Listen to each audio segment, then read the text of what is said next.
Tech versus flow. Oh my god, we're really doing it. Drex here from DrexFactor.com, and today I am diving into my least favorite debate that occurs in the flow world. Before we dive in, I just want to give a quick shout out to the friends of the channel. Big thanks to Darkmonk, Flow Toys, LMF Props, Spinballs, and Ultrapoi for helping to make the videos on this channel possible.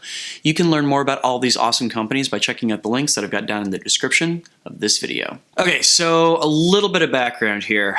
So for the past couple months, I have been putting topics out there for my supporters on Patreon to vote on in terms of what I cover in my video blogs. And the first time I did this, I included tech versus flow, honestly, because I needed filler. I was hoping to have 5 options for people to vote on, and I ran out of ideas, and so I just put tech versus flow on as kind of filler and something that I hoped I would not have to do, but that unfortunately wound up being surprisingly popular. But I'm going to make the best of it, and we're going to talk both about the origins of the debate, what I think about the debate, and of course, why I think we have the debate in the first place. So if you are from outside of the flow community, I'm willing to bet that the words tech and flow, number one, they may not mean anything to you, and number two, the concept of these two things being at loggerheads to each other and being the source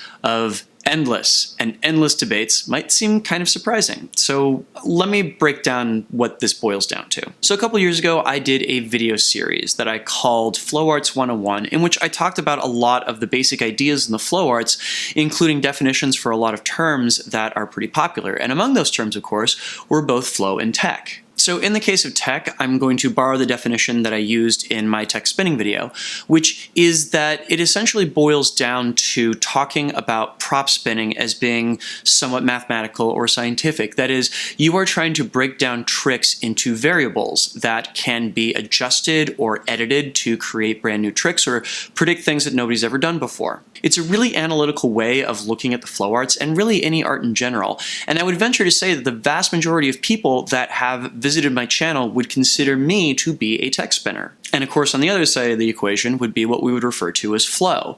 This is generally regarded as those people that focus more on poi as personal expression or finding the dance capabilities of it, or even just utilizing it as a kind of personal meditation. Now, please bear in mind, there is no agreement whatsoever within the community of what these two terms mean, but there are some broad generalizations that we can kind of apply that I think about 90% of people that use these terms are going to agree more or less fit them. Now, clearly, these two things are not in opposition to each other. They are also not necessarily things that exist in a spectrum. And to be perfectly frank, a lot of people are going to go back and forth on how much they use these concepts in their own practice and their own spinning and their own performance, depending upon what an individual situation requires, or depending just on where their head is at on any given day. See, it's one of these things that everybody can have an opinion on and everybody can see from their own perspective and talk about their perspective on it without necessarily moving the needle back and forth on it. It's one of those things that 9 times out of 10 when we talk about it, it's just people talking for the sake of being able to talk and contribute something to the conversation without necessarily there being an end goal in mind to it. And that makes it a very egalitarian and democratic kind of debate, because it's something that, whether you consider yourself a tech spinner or somebody who's more on the flow side of things, that you can have something to contribute and something to say about it. And it doesn't necessarily change how you approach your relationship with whatever tools you happen to be spinning, nor your relationship with the broader community, but it allows you to have as much say in something as people that you think are on the other end of the spectrum. So in that way, it kind of actually brings together people that have very, very different approaches to how they engage in the flow arts. And to be fair, a part of that is that there are real schisms inside the community associated with these concepts.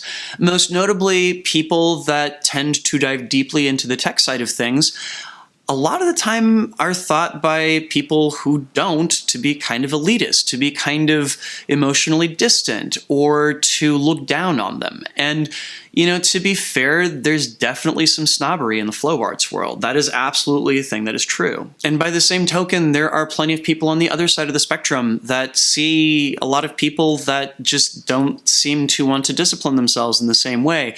They don't recognize what appeals to them about diving into this community and these other folks, and they don't have a problem in calling that out and saying, you know, hey, this part of it is really important. And it really is, because without the tech spinners, the new vocabulary that we use for props and everything doesn't exist. We need people to go explore those new avenues in order to create a bigger vocabulary for the people that are coming into the arts to work with. And I've heard of other people through the years kind of putting their own spin on this debate. A few years ago, Lork Nichols had a whole thing where he was talking about there being a third element to these kinds of comparisons that he called goof. I've heard of other people adding additional dimensions to this kind of two-pointed number line and everything. And, you know, the thing is, however many variables you decide to put into it and everything, we're kind of working with a false binary. And that, I think, is a big part of where that debate kind of becomes unproductive. And yet, at the same time, it does unite the community in disunity, ironically enough.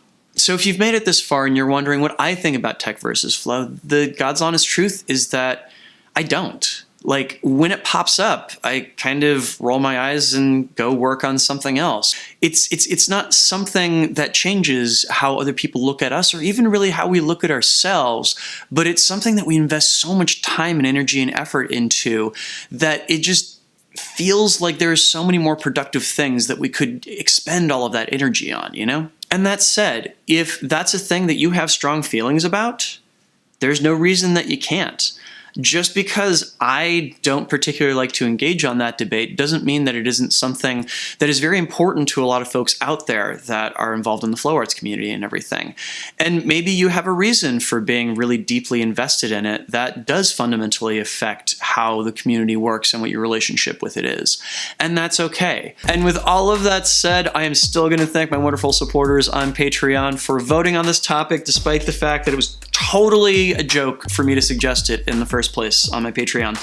But hey, that means that if you guys are interested in having a say on what I do my video blogs and some other video topics on, you could head on over and sign up to support me at patreon.com/DrexFactorPoi. So God help me, I'm going to ask, what do you think about tech versus flow? Do you have a dog in that fight? And if so, why? Let me know down in the comments. Be sure to like, share, and subscribe, and check out all the other videos that I've got on this channel. Thank you guys so much for watching, and I will see you next time. Peace.